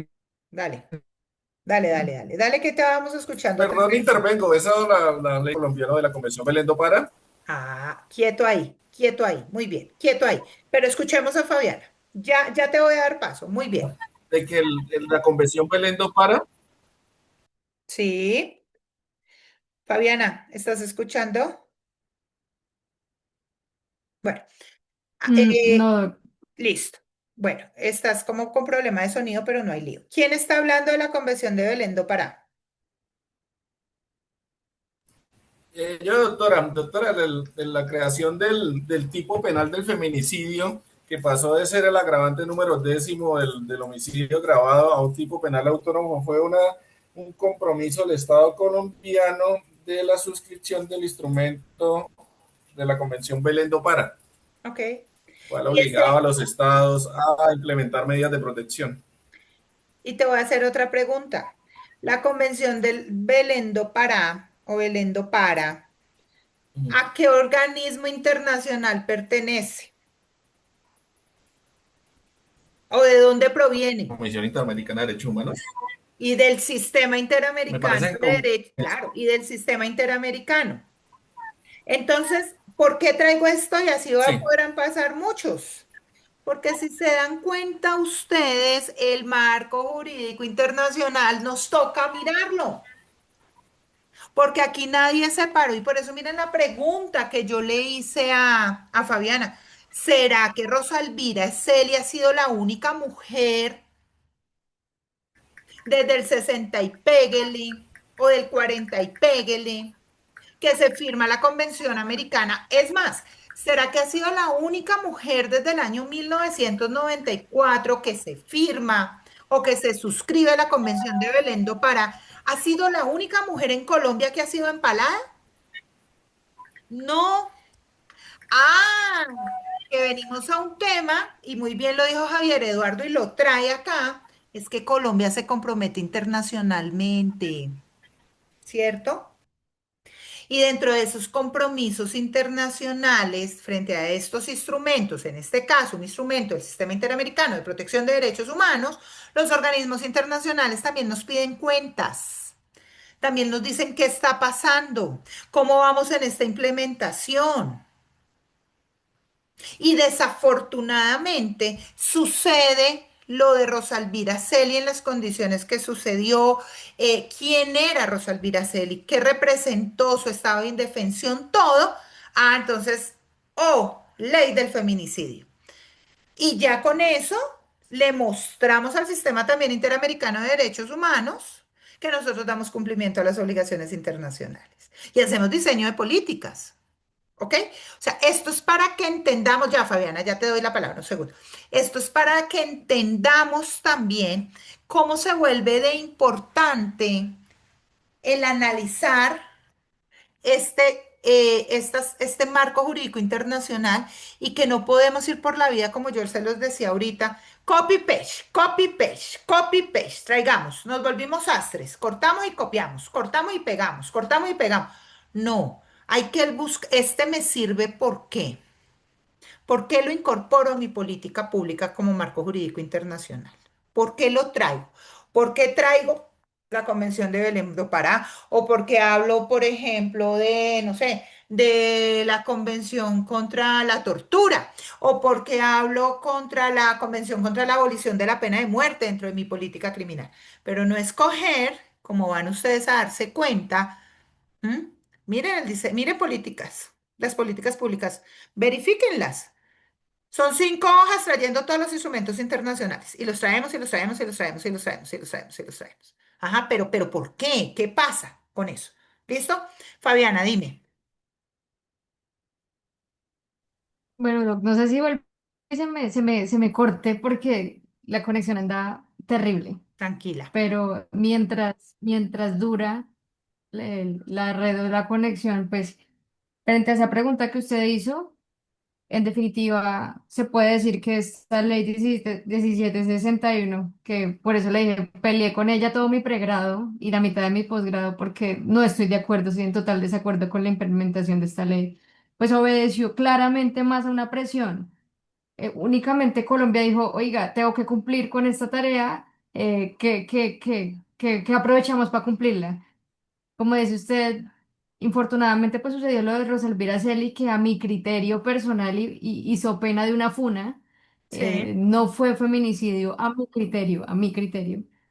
Entonces dijeron, no, pues aprovechemos, necesitamos cumplir este compromiso. Aparte es una buena forma por la cual podemos decirle a la ciudadanía, hey, los estamos escuchando, a las mujeres, hey, las estamos escuchando, pero más allá de haber surgido o de haber generado Colombia una real intervención, una real prevención, una real estudio de este tipo de crímenes, pues obviamente dio fue una solución, entre comillas, muy acelerada, se limitó a crear un nuevo tipo penal, no resolvió ninguna de las, realmente de las falencias estructurales de este sistema, no halló el origen, no lo pudo contrarrestar. No pudo Diagnóstico. hacer nada, o sea, Colombia no hizo nada. Colombia dijo, oiga, acá está la oportunidad perfecta para cumplir.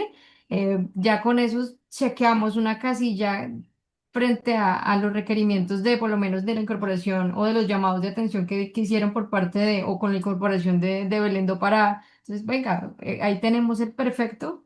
Pero creo yo que la ley del feminicidio va a ser los ejemplos, uno de los ejemplos más claros de la ineficiencia y de la debilidad institucional frente a la creación de políticas y frente también a la observancia de los convenios y de los tratados que ha suscrito a nivel de la.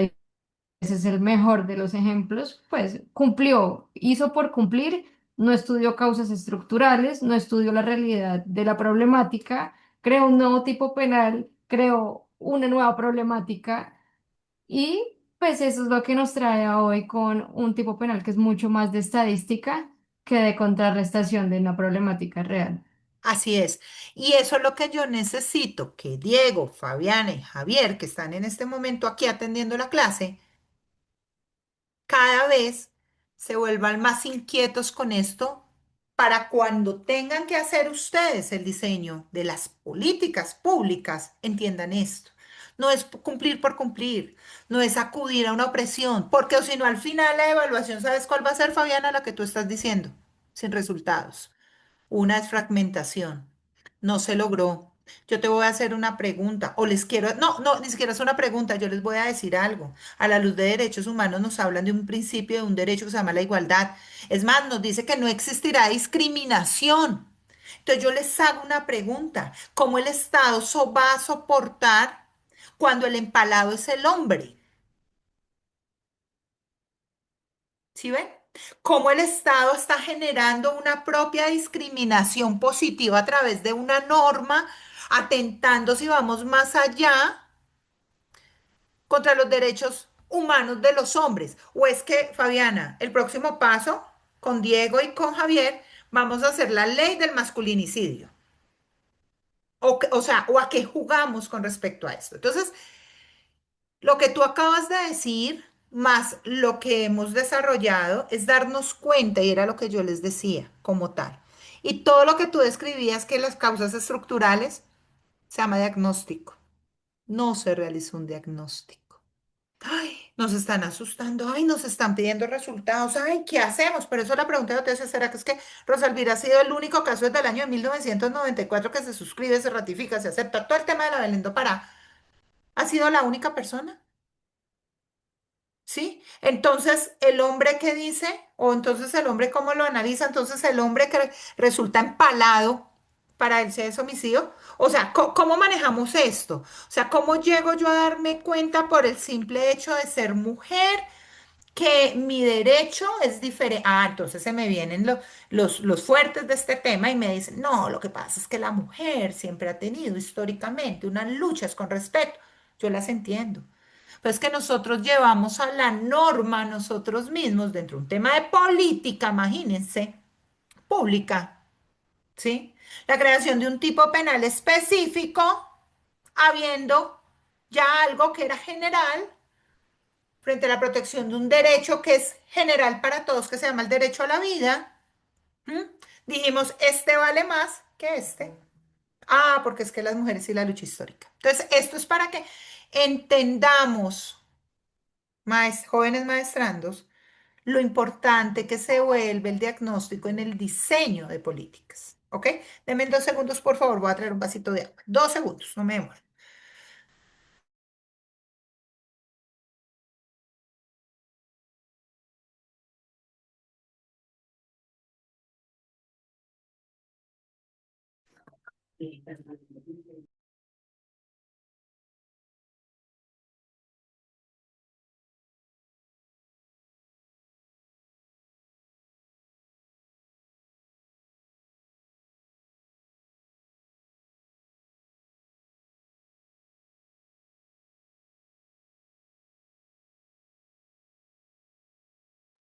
Listo, perfecto. Entonces, sigamos. Qué pena con ustedes, pero sigamos. Listo. Entonces, claros hasta ahí el por qué, pero es igualmente tengamos en cuenta y vamos a hablar acá de algo que se llama el impacto en las políticas de seguridad también. ¿M? Y este marco internacional hay que observar también cuál es el impacto en ese diseño o cómo influye directamente en el diseño de política pública, ¿sí? Entonces, tenemos que mirarlo a nivel de seguridad ciudadana versus a seguridad nacional. Recuerden que hay una diferencia. Lo que pasa es que aquí en nuestro hermoso estado colombiano a veces confundimos todo y en roles ponemos a hacer a uno lo que no nos corresponde y a otros los que tampoco nos corresponde, pero hablar de seguridad ciudadana es muy diferente a hablar de seguridad nacional. ¿M? Y observen ustedes la propia Constitución, dentro de la misión constitucional, creo que por allá el artículo 217 de la Constitución, sin decirlo como tal, pues nos habla también y todo lo que desarrolla 216, 217 y esto, pues nos habla de esa diferencia entre seguridad ciudadana y seguridad nacional. Entonces es necesario también, cuando estamos mirando ese marco jurídico internacional, mirar este impacto al hablar de políticas de seguridad también. ¿Listo? Mirar la parte de seguridad ciudadana versus a seguridad nacional. Igual también el impacto a nivel de límites al poder punitivo, ¿sí? Esto es porque el Estado no puede, así como el cuento, el Estado soy yo y hago lo que quiera. No, no, no.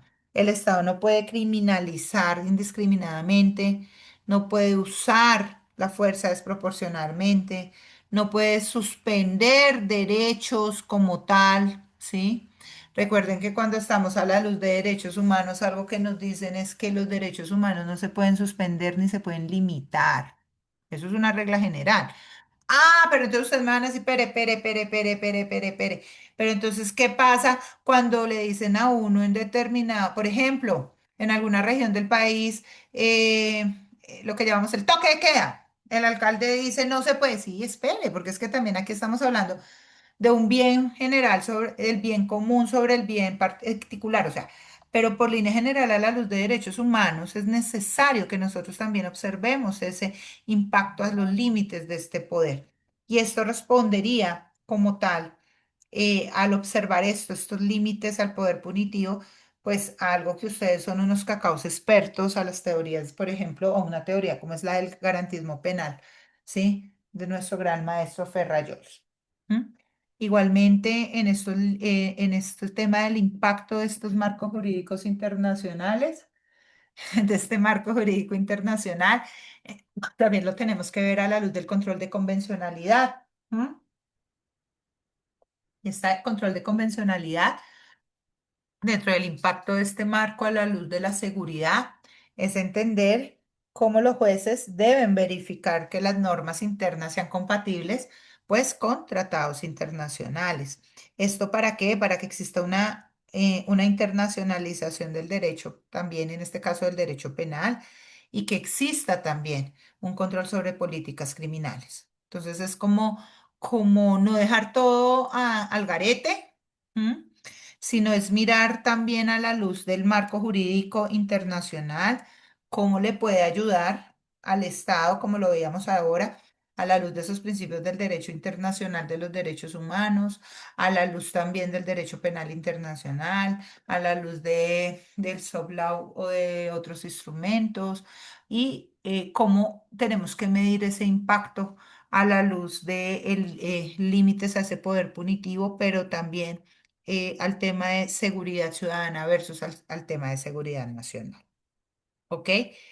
Eh, quiero también decirles acá con respecto a esto, ¿m?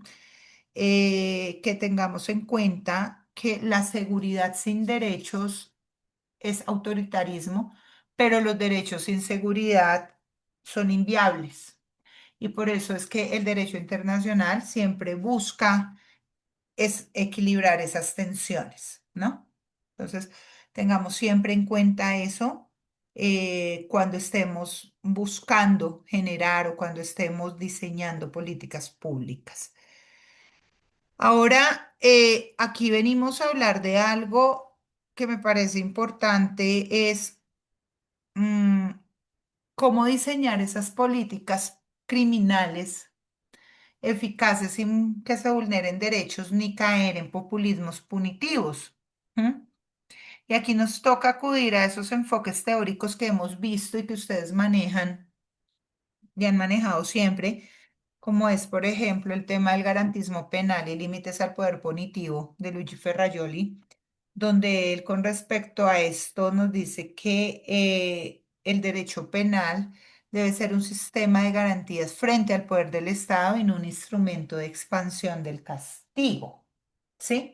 Entonces, tenemos que tenerlo en cuenta también para no entrar y no caer en populismos punitivos en el diseño de políticas y más en temas de política criminal.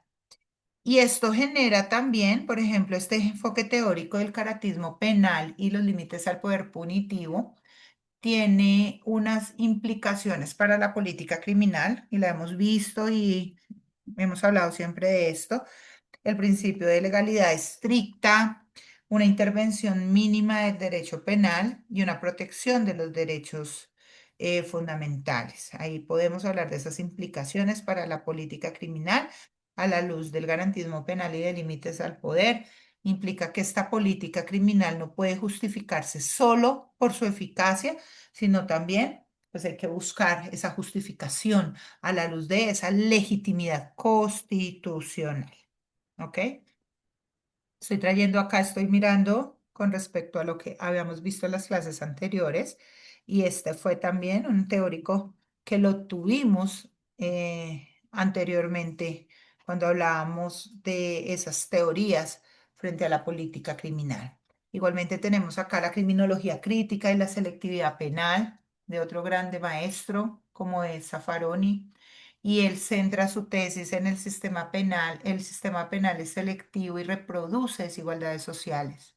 Y ahí él habla de unos conceptos claves como es la criminalización primaria, que es la parte de la ley, la criminalización secundaria, la aplicación y el derecho penal del enemigo.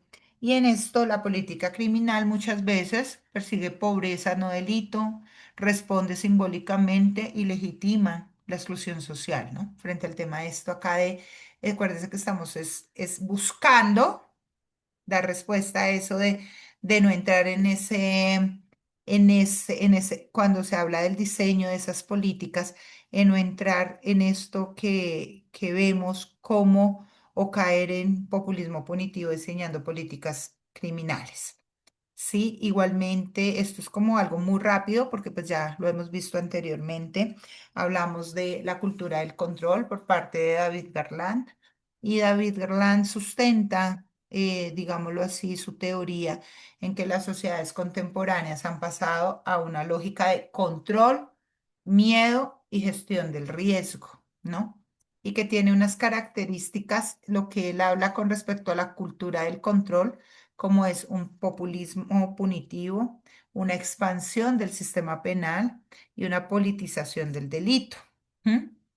Por eso es que aquí, al observarlo a la luz de David Garland, podemos darnos cuenta que la política criminal se vuelve reactiva, se vuelve mediática y se nos vuelve poco racional. ¿Ok? A ver qué más tenemos acá, ¿ok? Tenemos acá también para que tengamos en cuenta dentro de podemos tener también la teoría de actividades rutinarias, por ejemplo, de Cohen y de Felson, donde ellos centran su tesis que el delito ocurre cuando coincide el ofensor motivado, la víctima adecuada, la ausencia de control. Y aquí lo que busca en esto es que la política criminal debe intervenir en estas condiciones y no solamente en el delincuente, digámoslo así. Por eso él habla de la teoría de las actividades rutinarias. ¿Listo? Con respecto a las fases y los contenidos de la política criminal, ¿m? Recuerden lo que vimos en las clases anteriores. Entonces, ¿qué es la política pública criminal? Es el conjunto de decisiones que tiene el Estado orientado a prevenir el delito, controlarlo y reaccionar frente a él. ¿Cuáles son esas fases de la política pública criminal? Ahorita hace un ratico la vimos, recuerde, ese es situar el problema, realizar el diagnóstico, después hacemos todo el tema del diseño, la generación de los objetivos, los actores, la formulación. Cuando hablamos de formulación, hablamos de objetivos, estrategias, instrumentos, la implementación, que también la hablábamos anteriormente, y traíamos eso al darle la lectura al artículo que hicimos hoy.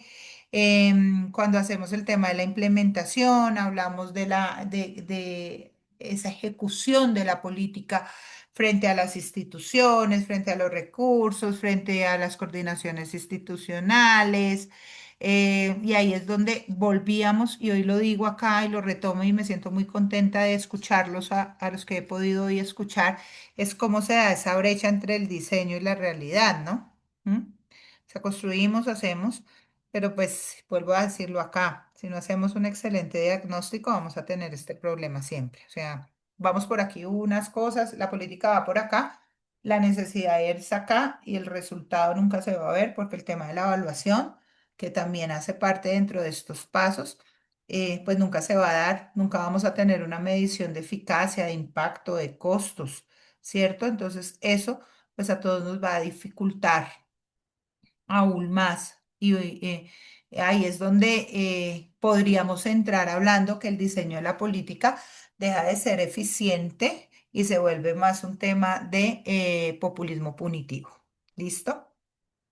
Recuerden que el contenido de esa política criminal debe incluir ese diagnóstico, esos marcos normativos internacionales, ese marco normativo nacional, cuáles son estrategias de prevención, cuáles son las políticas, la política penal, o sea, qué tenemos con respecto a nuestros códigos, en todo lo que tengamos con respecto a esto, pero también tenemos que mirarlo a la luz de política penitenciaria, qué hay con respecto a la luz en la parte penitenciaria y carcelaria. Y también en el contenido de la política, pues esto que se vuelve importantísimo, que es esos sistemas de evaluación. ¿Cuál es el problema crítico que hemos observado como tal? Pues ese populismo punitivo como tal, porque lo que hemos encontrado, y ustedes lo decían ahora cuando hablábamos de la ley de Rosalvira Celi también, es crear nuevos tipos penales, y esto lo que nos lleva es, o que implica, es un aumento de penas sin evidencias, respuestas simbólicas, ineficacias estructurales. Más adelante se nos va a volver esto también un tema de condena para el Estado, porque le van a decir al Estado, usted generó una política, pero ¿de qué sirvió? O sea, si todo siguió igual o si todo aumentó, o sea, ¿de qué sirvió todo ese esfuerzo que usted como Estado, digámoslo así, realizó con respecto a este tema? Creo, jóvenes, que ya faltan 5 minuticos como tal. Creo que con esto hemos avanzado para que ustedes también puedan, vamos a dejar centrado y por favor, Fabiana, ¿me acuerdas para la próxima clase? Vamos a hablar ya de lo que es la política criminal basada en evidencia, ¿ok? Para poder ya ir Listo, como mirar qué significa como tal. Entonces, acuérdame, me dices, profe, vamos ya a entrar a hablar de la política criminal basada en evidencia, donde vamos a encontrar, vamos a hablar de algunos bancos de información y buenas prácticas a nivel internacional, vamos a hablar también de cuáles son esos tipos de evidencia a los cuales podemos acudir. Podemos hablar también, por ejemplo, si existen o no dentro, podemos dar algunos ejemplos de existencia o no de programas efectivos. O sea, algo tiene que haber servido el tema de las políticas, ¿sí? No todo puede ser malo. Entonces, la idea es para que en la próxima clase, pues, demos inicio con este tema. Entonces, muchachos, no siendo más, voy a cerrar el acta, no siendo más el motivo de la presente, agradecerles a todos ustedes por participar. Fabiana, ¿qué pasaría? ¿Te acuerdas que en las clases anteriores eran como 40 personas? ¿Sabes algo de ellos? ¿Ya salió la sí, lista? eh, sí lo recuerdo, pero precisamente estábamos al interno hablando con el compañero Javier al respecto de que sorpresivamente, pues es la primera vez que vemos tan poquito público, pero pues de todas formas lo que fue el profesor Ricardo se encargó desde muy temprano de avisar en el grupo pues que la clase de hoy era 2 horas, la recuperación de la clase pasada y pues remitió el link. Entonces Y más allá no tengo conocimiento del por qué no ingresaron. Listo. No, pero ya date situaciones cuenta que es que personales, supongo yo. ni siquiera a las 6 de la tarde ingresaron. Iniciamos clase con 5 personas. O sea, que se me desconecten a las 7. Yo Bueno, digo, bueno, mejor. listo. Pero bueno, con eso nos rinde más, interactuamos más, Fabiana. Fabiana, Diego, Javier y Javier Eduardo, muchísimas gracias. Dios los bendiga y creo que nos vemos el 21 o el 24 de abril. Doc, Cuídense mucho, antes que se desconecte. señora. Una pregunta, así como por preguntar, como cuando uno pregunta. Así como cuando... En algún momento, ¿usted me da respuesta al correo electrónico que le envié el mes pasado? Sí, mamita, tengo que darle. Mañana le doy respuesta a esto. ¿Listo? Perdóneme la vida. ¿Listo? ¿Me perdona? Chao, juiciosa. Tranquila, Un abrazo. está Bye. bien. Chao, juiciosa. Que Chao. tenga buena noche, doctora. Muchas Chao, cuídense gracias. mucho. Chao.